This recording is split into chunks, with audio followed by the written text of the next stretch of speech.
सभी संस्कृत प्रेमियों को मेरा नमस्कार। आपका स्वागत है आपके अपने YouTube चैनल विचार गंगा में। आज हम पढ़ेंगे भारवी के जीवन परिचय के बारे में,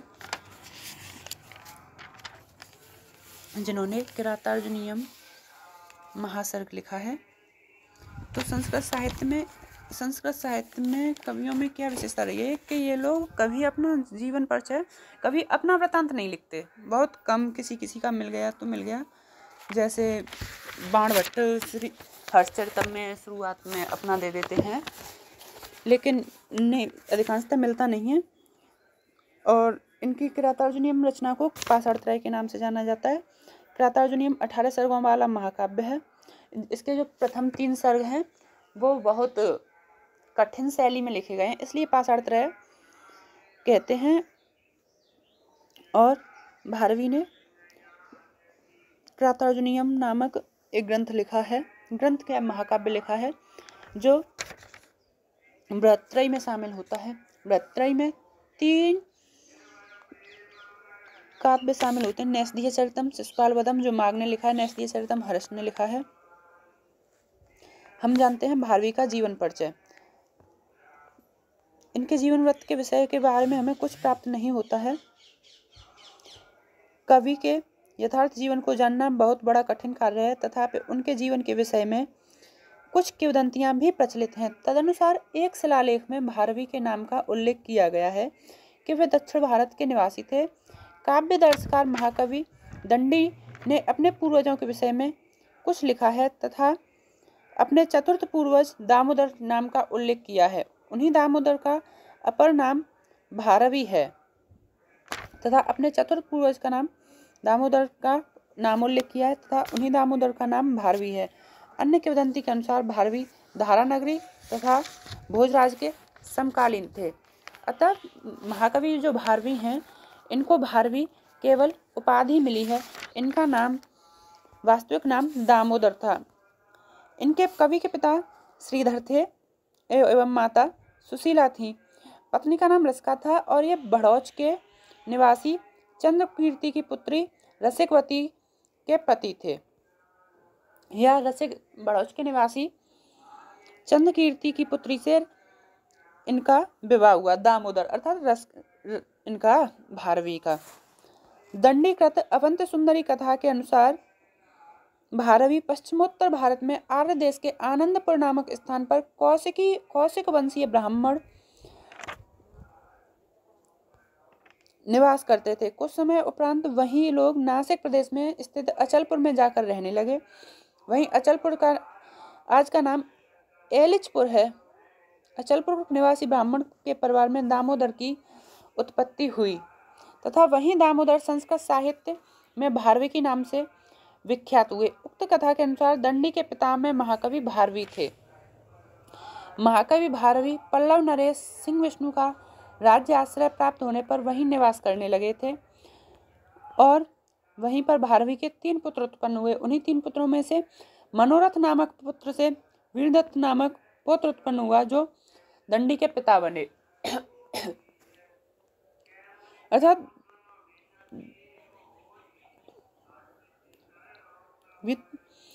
दंडी का नाम वीरदत्त था और दंडी के पिता का नाम मनोरथ। भारवी की वंशावली कुछ इस प्रकार है। भारवी के पुत्र मनोरथ, मनोरथ के पुत्र वीरदत्त, वीरदत्त के पुत्र दंडी। इस प्रकार दंडी भारवी के प्रपुत्र थे। यद्यपि भारवी के पिता उच्च कोटि के विद्वान थे, पर भारवी उनसे भी बढ़कर थे। संस्कृत साहित्य में अलंकृत शैली के सामान्य कवि तथा सर्वश्रेष्ठ काव्यकार हैं। इनके संबंध में यह कहा जाता है कि इनका प्रारंभिक जीवन निर्धनता के कारण कष्टमय व्यतीत हुआ। इनकी एकमात्र रचना किरातार्जुनीयम है, जो नीतिपरक श्लोकों में निबद्ध है। महाकवि भारवी शिव के उपासक थे। भारवी के जीवन वृत्त को निर्धारित करना अति दुष्कर कार्य है, परंतु उनके स्थिति काल को जानना उतना कठिन कार्य नहीं है। भारवी के विषय में अंत एवं बाह्य साक्ष्यों के आधार पर हमें जो जानकारी प्राप्त होती है उसे यहाँ प्रस्तुत किया गया है। कालिदास की रचनाओं का प्रभाव भारवी के काव्य में दृष्टिगत होता है। भारवी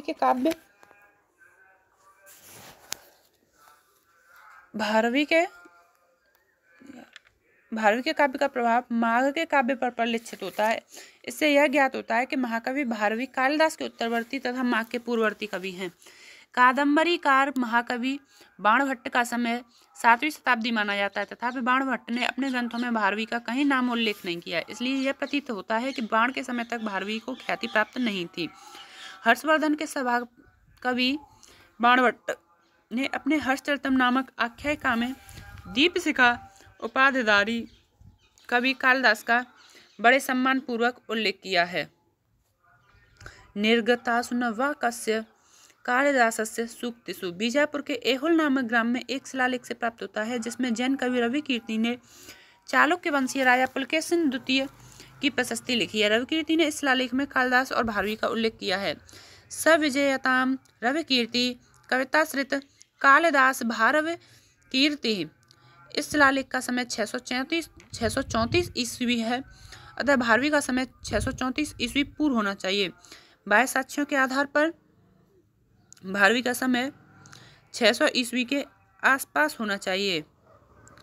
इनके तीसरा मिलता है वामन और जयादित्य द्वारा सन 650 ईस्वी में तैयार की गई कसकावृत्ति में कृतार्जुनीयम का एक पद उद्धृत किया गया है, जिससे उस समय भारवी कवि रूप में कुछ अवश्य प्रसिद्ध रहे होंगे। अतः भारवी का समय 650 ईस्वी के पूर्व मानना उचित होता है। और चौथा प्रमाण है कि इसमें नहीं है कालिदास की कविता का प्रभाव, ये बता दिया।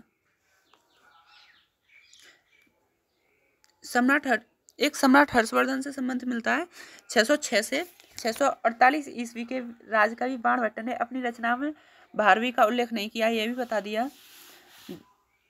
एक है दक्षिण भारत के पृथ्वी कोंकणी नामक की किसी राजा की एक दान पत्र में मिला है। दक्षिण भारत में पृथ्वी कोंकण नामक कोई राजा हुआ है, उसके दान पत्र में मिला है। इस दान पत्र के अनुसार ज्ञात होता है कि उनसे 7 पीढ़ी पूर्व राजा अविनीत का पुत्र दुर्विनीत नाम का एक विद्वान हुआ, जिसने बृहत कथा को शब्दावतार नाम से निबद्ध किया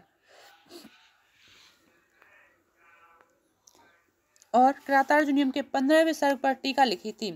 वो ऐसे जैसे श्रीमद् कोंकण महाराजाधिराजस्य अविनीत नाम्न पुत्रेण शब्दावतारकारेण देव भारती निबद्ध बृहत कथेन कृतार्जुनीय 5-10 सर्ग टीकाकारेण दुर्विनीत नामधेयेन। यह दानपत्र 698 शकाब्द अर्थात 776 ईस्वी में लिखा गया था। ये आपको पीडीएफ में नहीं दिखाई दे रहा होगा शायद, लेकिन सुन लीजिए, केवल पीडीएफ में नहीं दिखाई देगा। यह दानपत्र 698 शकाब्द अर्थात 776 ईस्वी में लिखा गया था, अतः पृथ्वी कोंकणी का समय यही था।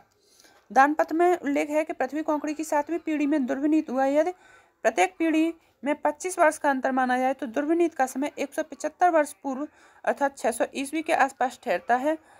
इस आधार पर भारवी इस समय इससे पूर्व अर्थात 6ठ शताब्दी का उत्तरार्ध माना जा सकता है। उपर्युक्त प्रमाणों के आधार पर हम निष्कर्ष पर पहुंचते हैं कि भारवी दक्षिण भारत के रहने वाले दक्षिणादत्य ब्राह्मण थे। इनका पूर्ण नाम दामोदर था। भारवी उनकी उपाधि थी। बाद में वे भारवी के नाम से प्रसिद्ध हुए। भारवी का समय 6ठ शताब्दी का उत्तरार्ध माना जाता है। मैकडॉनल्ड, जैकोबी, बलदेव उपाध्याय आदि विद्वान भी भारवी का समय 6ठ शताब्दी उत्तरार्ध मानते हैं। अवंती, और इसमें भी देख लेते हैं, अवंती सुंदरी कथा के अनुसार भारवी दक्षिण भारत के निवासी थे तथा पुलकेशिन द्वितीय के अनुज सिंह विष्णु के राजाश्रित थे, जिनका शासनकाल 615 के समीप माना जाता है। अतः भारवी का समय 600 ईस्वी के निकट मानना अधिक उचित प्रतीत होता है। चीनी यात्री ह्वेनसांग हर्षवर्धन के शासनकाल में भारत आया था। सम्राट हर्षवर्धन का समय 606 से 648 ईस्वी 600 से 648 माना जाता है। बाणभट्ट हर्षवर्धन के सभाकवि थे, जैसा कि उपरोक्त कहा गया है। महाकवि बाणभट्ट ने अपने ग्रंथों में भारवी के विषय में कहीं वर्णन नहीं किया, इसलिए भारवी का समय 6ठी शताब्दी उत्तरार्ध माना जाता है। पाश्चात्य विद्वान मैक्स मूलर ने भारवी का समय 660 ईस्वी से पूर्व माना है। इस आधार पर भारवी का समय 550 ईस्वी से 600 ईस्वी के मध्य माना जा सकता है। इनका परिचय एक दृष्टि में एक बार देख लेते हैं। इनका नाम भारवी, वास्तविक नाम दामोदर, भारवी उपाधि, पिताजी का नाम श्रीधर, माता का नाम सुशीला, पत्नी रसिकवती या रसिका। इनका स्थिति काल 600 ईस्वी के आसपास। रचना किरातार्जुनीयम 18 सर्गों में निबद्ध। भाषा प्रौढ़, ओजमय, प्रवाह एवं शक्तिमयी, रस परिपाक, श्रृंगार रस, वीर रस, अलंकार, चित्रालंकार की प्रमुखता, छंद वंशस्थ उपजाति प्रमुख, विभिन्न 11 छंद, प्रमुख पात्र युधिष्ठिर, भीम, दुर्योधन, वनेचर, द्रौपदी इत्यादि। प्रमुख सूक्ति हैं हितम मनोहार च दुर्लभम वच वरम विरोधो अपि समम महात्मवे कामा कष्टा हि शत्रव रम्याणाम विकृते रवि श्रेयम तनोते। यह सूक्ति आपको जब आप महाकाव्य पढ़ेंगे तब मिल जाएंगी। यहाँ तक वीडियो देखने के लिए, हमारा सहयोग करने के लिए धन्यवाद। आगे हम वीडियो में जो छूट गया है हमारा महाकवि भारवी कृत किरातार्जुनीयम के करीब हमने 3 श्लोक पढ़ लिए हैं। आगे की वीडियो में हम 4वें श्लोक से शुरू करेंगे। वीडियो देखने के लिए धन्यवाद।